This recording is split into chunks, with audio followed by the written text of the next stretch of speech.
요즘 우리 삶을 이렇게 한 단어로 요약한다면 뭐라고 할 수 있을까요? 뭐 열정, 도전 이런 것도 있을 거고 불안, 근심 이런 것도 있겠죠. 근데 저는 오늘 여러분들과 공허함이라는 단어로 함께 은혜를 나누고 싶습니다. 우리는 행복을 꿈꾸잖아요. 여기 계신 분들 중에 안 행복하고 싶으신 분 계십니까? 우리가 취업 준비에 매진하고 직장에서 야근하고 또는 열심히 공부하는 이유가 뭐죠? 행복한 삶을 살기 위해서입니다. 그리고 그렇게 행복을 꿈꾸면서 열심히 직장에 다니고 주말이면 친구들이랑 맛집 탐방하고 SNS에 우리의 화려한 사진을 올립니다. 근데 이게 참 이상해요. 우리는 분명히 행복을 쫓는다고 하고 공부도 열심히 하고 직장에서 최선을 다해서 일하고 인정받고 야근까지 하고 그러면서 주말에 즐거운 시간에 기쁨으로 사진을 올리면서 이제 밤에 자려고 하는데 정작 밤에 침대에 누워서 그 핸드폰 SNS를 이렇게 보면 왠지 모를 우리 안에 씁쓸함이 찾아오기도 합니다. 분명히 우리 안에 그 인스타에 여러분들 보시면 친구도 많고 팔로워도 있고 또 우리 카카오 단톡방도 있잖아요. 쉼없이 우리는 대화하고 삶을 공유하고 연결되어 있다고 하지만 우리에게는 고민을 털어놓을 수 있는 사람이 있는가라는 질문에 저도 여러분들도 자유로울 수가 없는 것 같습니다. 그러니까 이게 세상이 연결되어 있다고 하지만 실제로 우리가 사는 세상은 고립되어 있는 세상이라는 거죠. 그러니까 이 공허함, 여러분 공감되시죠? 공허함이라는 거. 이게 어디서부터 오는 걸까요? 그러니까 우리가 같은 공간에서 같은 음식을 먹고 또 우리가 삶을 같이 나누고 이야기하고 또 이렇게 함께 예배하고 찬양하면서도 정작 우리가 진심으로 서로의 마음이 연결되지 않으면 우리는 여기서 결핍이라는 게 시작이 됩니다. 그러니까 우리가 필요한 거는 사실은 어떤 화려와 대화나 너 틀렸어 맞았어 이게 아니라 서로의 이런 공허함을 채워주는 공감이 있을 때 우리가 행복해지고 기쁨을 누리는 건데 우리는 어느덧 뭔가 청년의 때 돈을 많이 벌면 행복해지는 거고 뭔가 내 주위에 무엇인가가 많이 있으면 이게 행복한 줄 알지만 밤마다 밀려오는 이 씁쓸함과 SNS를 바라보면서 비교되는 내 모습에 착잡함이 밀려오는 것입니다. 그래서 우리에게 필요한 거는 뭐냐? 진짜 공허함을 채울 수 있는 공감. 이게 우리 안에 있어야 행복을 누릴 수 있다는 거죠. 저도 이 공감이라는 단어에 요즘 자유롭지 못해요. 그러니까 제가 이제 청년들이랑 이제 저랑 좀 가까운 청년들이 이제 좀 날선 비판을 하면 저는 자꾸 잘 까먹어요. 그래가지고 분명 제 천승한데 천승원이라고 해가지고 아까 교역자실에서도 천승원이라고 불렀고 이런 거. 그러니까 승하의 마음이 뭐 그냥 유쾌하게 지나갈 수 있겠지만 옆에 있는 사람이 더 불안해 막. 목사님 승하라고요 승하. 뭐 이렇게 얘기하고 또는 아까 세은이가 분명히 결혼식 때 만났거든요. 세은이를 결혼식 때 만나가지고 세은아 잘 왔어? 하고 했는데 교육자 이실에서 야 세은이 왔냐? 이렇게 물어보는 거예요. 그러니까 옆에 있는 사람들이 더 불안한 거야. 그러니까 이런 공감되지 못하는 질문들이 제가 요즘 많이 연약합니다. 그래서 요즘에 계속 우리 청년들의 마음을 좀 위로할 수 있는 그런 넉넉한 그릇이 되게 해주세요. 요즘 기도하고 있거든요. 그리고 요즘에 이제 청년들이 어떤 고민을 이제 이야기하면 제가 마음이 너무 급해요. 요즘에 이제 하는 일들이나 사역이 막 급하니까 내가 얘랑 얘기하면은 내가 그 다음을 해야 되겠지. 이 친구랑 얘기하다 보면은 그 다음 할 게 있지. 이거에 하다가 이제 뭐 예를 들어 찬영이가 고민을 이야기하려 그러면 찬영아 빨리 해답을 주려고 하는 거예요.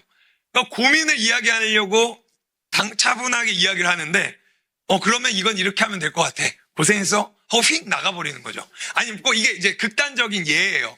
그러니까 좀 더 이야기를 들어주고 공감해줘야 되는데 제가 어느덧 요즘에 너무 이런 공감에 차가워진 사람이 된 게 아닌가 하는 그런 반성을 오늘 말씀을 통해 준비했습니다. 근데 이 공감에 대해서 깊은 울림이 주는 책이 하나 있는데요. 바로 여러분들도 잘 아시는 이금희 아나운서가 쓴 공감에 관하여라는 책이 있습니다. 여러분들 KBS 아침마당 다 알죠? 네, 거기서 나왔던 그 아나운서로 라디오 DJ로도 유명하시고 학교 교수도 하시고 요즘에는 이제 강연하시면서 소통을 하시는 분인데요. 이분이 이제 마이크를 잡고 만났던 3만 명의 인생, 그리고 라디오를 진행하면서 보았던 15만 개의 사연, 그리고 교수로서 제자들 2200명을 만났던 그런 일상을 듣고 세상을 정리해보니 이 세상은 지금 연결이 아니고 단절이 되고 만남을 이루는 장소가 아니라 고립을 느끼는 장소가 됐고 이해를 하기보다는 갈등과 불만과 불평이 늘어나는 곳이 되어버렸다. 이제 이렇게 이야기를 합니다. 그래서 본인이 공감에 관하여라는 책을 쓰면서 이 세상에서 공허함을 느끼는 수많은 사람들에게 자신의 글이 작은 위로가 됐으면 좋겠습니다 하고 공감에 관하여라는 책을 썼는데요. 자, 이 공허함, 아까도 우리가 쭉 얘기했던 이 공허함을 해결할 수 있는 것은 바로 세상에 관해 또는 여러분들의 소중한 사람들에게 이해와 공감의 자세로 나아갈 때 이 공허함은 사라진다고 주장하고 있습니다.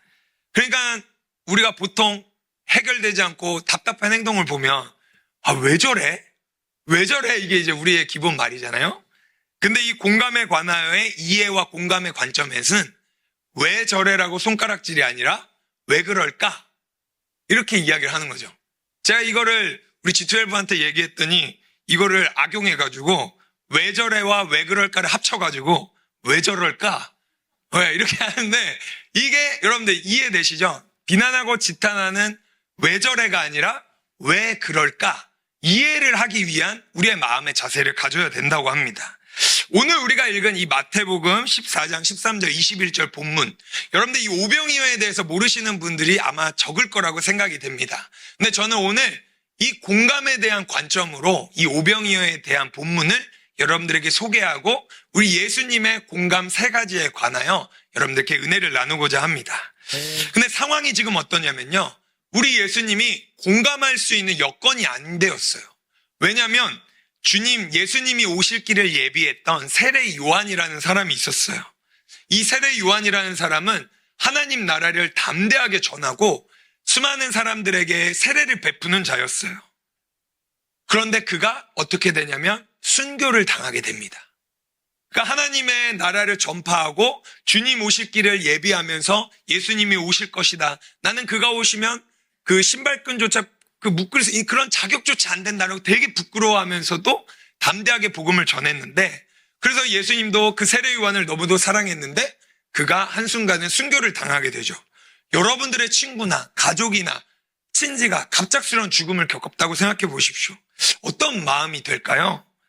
정말 그 슬픔에 모든 상황들이 받아들이기 어렵고 조금은 뒤로 물러서서 나 혼자만의 쉼을 누리고 싶을지 않았을까요? 그런데 이러한 상황 가운데 우리 예수님은 이 세상의 공허함을 가지고 말씀으로 충만해지기를 원하는 수많은 백성들을 위해서 자신의 아픔은 내려놓고 그들을 위로하시고 공감하시고 이들이 느끼는 공허함을 말씀으로 채워주십니다. 그러니까 우리도 비록 팍팍한 삶을 살고 정말 힘든 삶을 살겠지만 여러분들은 예수님의 자녀들이니 이 세상의 공허함을 느끼는 가족들, 자녀들 또는 함께하는 친구들, 지인들에게 이 예수님의 3가지 공감을 함께 느낌으로써 복음의 징검다리, 공감의 징검다리가 되는 우리 담에색 청년들 되기를 진심으로 소망합니다. 자, 첫 번째로 예수님이 보이신 공감, 긍휼의 마음으로 공감하는 겁니다. 우리 14절 말씀 있나요? 한번 볼까요? 14절 말씀을 함께 읽겠습니다. 시작. 예수께서 나오사 큰 무리를 보시고 불쌍히 여기사 그 중에 있는 병자를 고쳐주시니라. 아멘. 자, 예수님의 상황, 함께했던 세례 요한이 죽음을 당했습니다. 얼마나 마음이 아프시겠어요? 근데 그 큰 무리가 다가오는 것을 보시고 불쌍히 여기셨다고 합니다. 본인도 지금 너무나 슬프고 어려운데 본인을 찾아오는 영혼들을 보시면서 마음을 아파하신 거예요. 근데 여기서 말하는 불쌍히 여기다라는 헬라어 단어는요, 그냥 안 됐다 이게 아니고요, 창자가 끊어지는 고통이래요. 그만큼 마음이 아프고 슬프다는 뜻입니다. 그러니까 상대의 고통을 내 몸이 느낄 정도로 공감하는 상태, 이게 바로 예수님이 보이신 긍휼의 공감입니다. 예수님이 지금 빈들에 계시다고 했어요. 예수님이 사랑하신 세례 요한이 순교를 당한 그 슬픔이 너무 커서 빈들에서 조용히 울고 싶진 않았을까 하는 생각을 저는 했습니다. 근데 주님도 인간의 몸을 입고 오셨으니까 슬픔의 감정과 아픔이 얼마나 크셨겠어요? 그런데 눈치 없이 그 빈들에 예수님의 말씀을 듣기 위하여 수많은 사람들이 찾아온 환경이에요. 솔직하게 제가 만약에 그런 상황이면 저는 도망가고 싶었을 것 같아요. 조금 극단적으로 제 아내나 제 자녀가 슬픔을 당했다. 그러면 저는 연약한 인간이라 아마 이곳을 박차고 나가진 않았을까 이런 생각을 합니다. 내 코가 석자야 지금. 나중에 얘기해. 나 지금 급하니까. 제가 우리 청년들한테 바쁘다는 핑계로 말을 중간에 끊고 공감하지 못했던 그런 내 모습. 이런 모습들을 저는 너무나 반성하고 그런 예수님은 다만 이런 모습이 아니라 그들을 불쌍히 여기시면서 그들의 공허함과 결핍을 보셨다는 겁니다. 예수님은 당신이 피곤하시고 슬픈 것보다 목자 없는 양들이 방황하는 모습에 이 빈들까지 찾아와가지고 공허함을 해결하고 싶은 영혼들을 불쌍히 여기신 겁니다. 여러분들의 삶을 한번 볼까요? 내일 당장 보고서를 제출해야 돼, 회사에서. 근데 상사가 말도 안 되는 지시를 내릴 때도 있고요. 그리고 동료가 자기 일을 떠넘기는 동료들도 있습니다. 그러면 우리는 뭐가 나오죠? 왜 저래? 이게 나오지 않겠어요? 하지만 오늘 혹시 이 말씀이 생각나신다면 왜 그럴까? 불쌍히 여기시는 예수님의 이 긍휼의 공감을 한번 실천해 보시기를 진심으로 소망합니다. 아멘. 주님은 예수님의 마음으로, 예수님도 진짜 경황이 없는 그 상황 가운데 공허함을 찾고 온 영혼들에게 말씀을 베푸신 것처럼 저 사람이 오죽하면 저렇게 얘기할까? 그 이유는 뭘까? 왜 저렇게 자기 방어적으로 행동할까? 그래서 우리가 비판을 멈추고 진심으로 긍휼의 마음으로 한번 이해하려고 도전해 보는 겁니다. 내 고통보다 상대의 마음을 이해하려는 이 긍휼의 공감이 있을 때 비로소 복음의 징검다리가 될 줄 믿습니다. 아멘. 자, 둘째로 격려의 마음으로 공감하는 겁니다. 자, 날이 저물어 가는데 제자들이 합리적인 대안을 제시했거든요. 한번 볼까요? 15절입니다. 자, 15절 시작. 저녁이 되매 제자들이 나와 이르되 이곳은 빈들이요 때도 이미 저물었으니 무리를 보내어 마을에 들어가 먹을 것을 사 먹게 하소서. 아멘. 자, 여러분, 제자들이 틀린 말 한 게 아니죠. 먹을 게 없잖아요. 그죠? 네. 그러니까 사람들을 각자 마을로 돌아보내고 저녁 먹고 돌아오게 해서 이제 먹을 것을 사 먹고 다시 오라고 하겠습니다. 너무나 당연한 이치잖아요. 그렇죠? 네, 그런데 예수님이 뭐라고 하시냐? 갈 것 없다. 너희가 먹을 것을 주라라고 말씀하십니다. 그 제자들이 이제 당황한 거죠. 가진 곳이라고는 요한복음 말씀에 보면은 그 어린아이가 물고기 보리떡 5개와 어린아이가 물고기 2마리를 가져오거든요. 그것뿐인 거예요. 근데 말씀해 보시면 장정만 5,000명, 아이와 여자를 합치면 15,000명에서 2만 명 정도 될 수 있겠죠. 그 엄청난 인파 중에 이 보리떡 5개하고 물고기 2마리는 진짜 별품 없는 겁니다. 그러니까 아마 제자들도 그걸 보고 민망했을 거고 이걸로 뭘 합니까? 라고 이야기하지 않았겠어요? 19절 우리 함께 볼까요? 19절. 그런 물고기 2마리, 보리떡 5개에 우리 예수님이 어떻게 하셨는지 말씀을 읽어보겠습니다. 시작. 무리를 명하여 잔디 위에 앉히시고 떡 5개와 물고기 2마리를 가지사 하늘을 우러러 축사하시고 떡을 떼어 제자들에게 주시매 제자들이 무리에게 주니. 아멘. 예수님이 보리떡 5개와 물고기 2마리를 폄하하지 않으셨어요. 어떻게 하세요? 도시락을 소중히 이렇게 2손으로 정성껏 올리시고 축사하셨다고 되어 있습니다. 자, 남들은 별 볼 일 없다고 하는 건 우리 예수님을 어떻게 하세요? 격려하시고 축사해 주셨습니다. 이게 바로 격려의 공감입니다. 사랑하는 우리 청년 여러분, 여러분들의 삶이 때로는 이 오병이어 같이 느낄 때도 있을 거예요. 진짜 별 볼 일 없는 보리떡 5개, 물고기 2마리 같이 되게 내 인생이 하찮게 느껴질 때도 있을 겁니다. 누군가는 대기업을 다니고 회사 잘 다니는데 뭐 이런 SNS에 여러분들 나와 비교되는 삶의 모습들이, 또는 뭐 갑자기 떼돈을 벌거나 주식이 대박 터지거나 나는 막 고꾸라치고 있는데 물리는데, 이런 것들이 여러분들의 삶에 펼쳐지는 내 별 볼 일 없는 보리떡 5개와 물고기 2마리 같은 인생. 내놓기도 민망한 인생이죠. 근데 주님이 뭐라고 하셨어요? 이것이면 충분하다. 주님은 여러분들의 뭐 화려한 결과물, 대단한 성과를 말씀하시는 게 아니라 그 빈들에서 버티고 최선을 다하고 수고하고 때로는 실패하고 넘어졌던 그 인생의 보리떡 5개와 물고기 2마리 같은 삶일지라도 우리 예수님은 격려하시고 그들을 위해 축사하셨다는 것입니다. 여러분들이 밤잠 설치면서 공부하신 분들도 있을 거고요.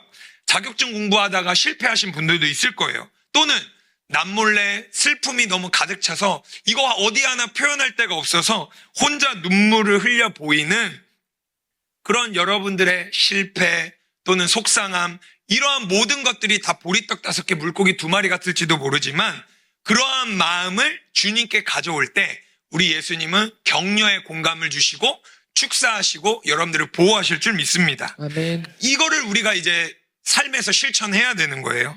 이 격려의 공감이 필요합니다. 성과를 내지 못한 동료나 지인들에게 왜 그거밖에 못했어? 이렇게 하기보다는 예수님의 마음처럼 진짜 잘했어, 최선을 다했어, 우리는 우리의 최선을 다하는 거야, 이런 격려의 공감을 펼치실 수 있으면 좋겠습니다. 남들은 별 볼 일 없는 인생이다, 또는 빼먹을 것 없는 인생이다 라고 내 인생을 하찮게 평가할 수도 있겠지만, 여러분들의 삶을 주님께로 가져오는 이 보리떡 5개, 물고기 2마리 같은 마음일지라도 우리 예수님은 격려의 공감을 통해 여러분들에게 또 다른 미래, 새로운 기대감을 불어주실 줄 믿습니다. 아멘. 자, 셋째로 응원의 마음으로 공감하는 겁니다. 예수님의 공감은 이 마음의 울림이나 격려에서 끝나지 않았어요. 우리 19절 하반절 아까 읽었는데 한 번 더 볼까요? 자, 떡을 떼어, 거기 중간에 있죠? 시작. 떡을 떼어 제자들에게 주심에 제자들이 무리에게 주니. 아멘. 예수님이 실제로 그들의 굶주린 배를 채워주신 거예요. 그러니까 마음의 공감, 긍휼과 격려의 공감과 더불어 실제로 행동으로 펼친 거예요. 응원의 행동이죠. 우리 20절 결과를 한번 볼까요? 어떻게 하셨는지. 그래서 20절 시작. 다 배불리 먹고 남은 조각을 12바구니에 차게 두어 거두었다. 아멘. 너무나 잘 아는 대야죠. 주님의 응원은 단순히 힘내, 격려하는 걸로 끝난 것이 아니라 배고픈 사람들에게 따뜻한 떡을 쥐어주고 목마른 자에게 물을 건네주고 진심으로 구체적으로 우리 예수님이 행동하셨습니다. 그런데 이 기적은요, 세상의 공허함을 주의 진리와 말씀으로 채우시겠다는 그런 예수님의 강력한 의지가 담겨져 있는 겁니다. 진정한 응원은 다시 일어설 수 있는 실질적인 힘을 공급받게 해주는 거예요. 보리떡 5개와 물고기 2마리로 정말 모두가 배불리 먹었던 이 이적과 기적, 주의 말씀이 우리의 이 공허함을 채워주셨듯이 저는 우리 청년들이 진짜 행동하는 응원을 여러분들과 함께하는 사람들에게 선보여 주셨으면 좋겠습니다. 아멘. 여러분들, 제가 목회 철학이기도 하지만 여러분들한테 지도하는 거는 믿음과 삶의 균형이잖아요. 그러니까 여러분들이 믿음 안에서 성장하고 여러분들이 예수님이 주신 마음을 주셨다면 이 마음을 가지고 삶을 살아내야 돼요. 이 삶을 살아내는 거는요, 뭐 꼭 대단한 성공을 하거나 엄청난 성과를 내는 것도 그럴 수도 있겠지만, 오늘 이 말씀처럼 별 볼 일 없다고 생각할 수 있는 응원의 공감일지라도 내가 이에게 도움을 줄 수 있는 그런 실제적인 응원의 공감을 하는 것이 바로 삶이 되는 겁니다. 이게 믿음과 삶의 균형을 같이 올라갔을 때 복음을 전할 수 있는 징검다리가 되는 줄 믿습니다. 네. 그러니까 여러분들 이런 거죠. 때로는 함께하는 동료가 정말 그 야근으로 힘들어하는 동료에게 이거 내가 좀 도와줄까? 실질적으로 다가가서 도와주는 거고요. 또는 기프티콘 하나를 보내면서 힘을 내라고 도와주는 실질적인 응원. 또 커피 하나를 사들고 밥을 못 먹는 친구나 여러분들의 사람들에게 커피 한 잔을 내어놓을 수 있는 그런 응원의 공감을 펼치는 우리 담에색 청년들이 됐으면 좋겠습니다. 이 세 가지 공감을, 예수님의 세 가지 공감을 실천할 때 여러분들이 복음을 전할 수 있는 이 복음의 징검다리가 되는 줄 믿습니다. 그래서 여러분, 이 이금희 아나운서가 쓴 이 공감에 관하여라는 책 속에 챕터 하나가 있는데요. 제가 참 마음이 아팠거든요. 블랙 아이스. 여러분들 잘 아시죠? 블랙 아이스가 뭐죠? 겨울에 도로가 얼었는데 그 얼었는지 안 얼었는지 알아요? 몰라요? 모르죠. 그래서 블랙 아이스죠. 그래서 이 블랙 아이스를 못 보고 운전하다가 차가 미끄러져가지고 사고 나니까 이걸 조심하자 하는 게 블랙 아이스잖아요. 그냥 여러분, 한 일화가 나왔는데 한 마을에 할아버지가 살았어요. 근데 이 할아버지가 그 마을에서 아주 고집불통 민원 왕이었어요.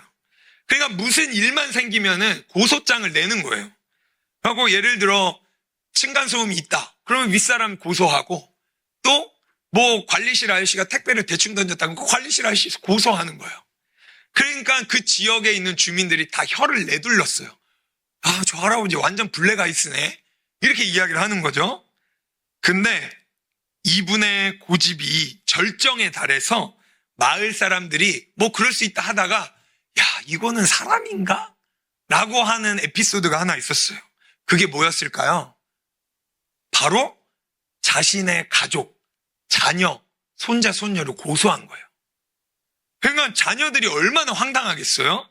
아버지를 이해하려고 해도 이해할 수가 없는 거죠. 어떻게 아버지가 저래? 왜 저래? 라고 이야기하지 않겠습니까? 1차, 2차 재판에서 대법원까지 가는 그 시간 동안 자녀들은 이 아버지를 블랙 아이스라고 징후했어요. 야, 어떻게, 여러분들도 지금 그런 생각이 들지 않겠어요? 저도 읽으면서, 야, 이 할아버지 웃기네. 어떻게 이럴 수가 있지? 부모 간의 자식 인연을 이제 끊으려고 하겠죠, 자식들은. 그런데 이 재판 과정을 준비하면서 변호사가 다가가고 공감하면서 대화를 해보니까 충격적이고 가슴 아픈 사연이 있었어요.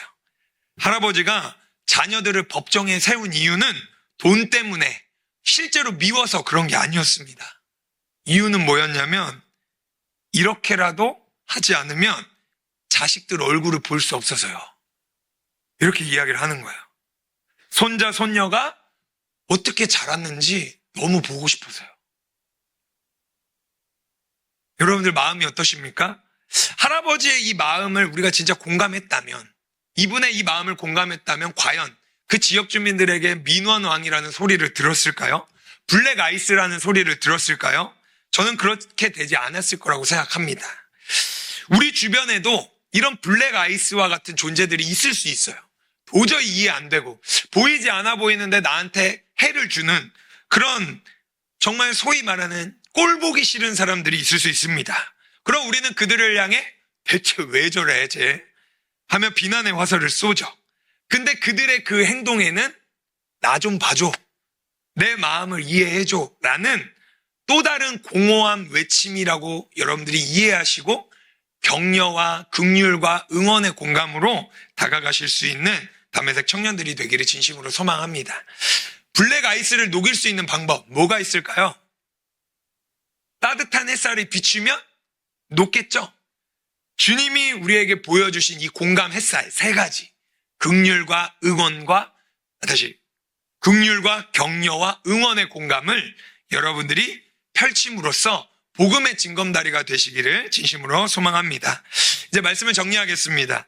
우리의 일상은 자꾸 서로를 평가하고 누가 맞네, 틀렸네, 왜 저러네 이런 심판의 장이 되어서는 안 됩니다. 우리 예수님처럼 공허한 관계 속에 있는 자들에게 다가가서 격려해주고 불쌍히 여기고 실제적으로 도움을 줄 수 있는 이런 공감을 실천하여 회복의 관계, 복음의 징검다리가 되는 여러분들이 되셔야겠습니다. 예수님이 보여주신 세 가지 공감, 나의 피곤함보다 상대의 아픔을 바라보는 긍휼의 공감, 보잘것없는 내 인생 또는 연약한 인생일지라도 또는 타인의 인생일지라도 그들을 격려해주고 축복해주는 격려의 공감, 또 삶의 결핍과 어려움을 실제적으로 행동하고 응원해주고 도움을 주는 응원의 공감, 이 세 가지를 꼭 실천할 수 있는 우리 담에색 청년들이 됐으면 좋겠습니다. 예수님의 이 깊고 풍성한 세 가지 공감이 그 5천 명의 영혼들에게 영과 육의 허기를 다 달래주셨듯이 여기 있는 우리 다메섹 청년들이 예수님의 마음으로 아픈 이들, 상처받은 이들에게 다가가 예수님의 세 가지 공감을 실천할 때 실질적인 복음, 진정한 복음의 징검다리가 되어 그들의 공허함을 채워줄 줄 믿습니다. 기도하겠습니다.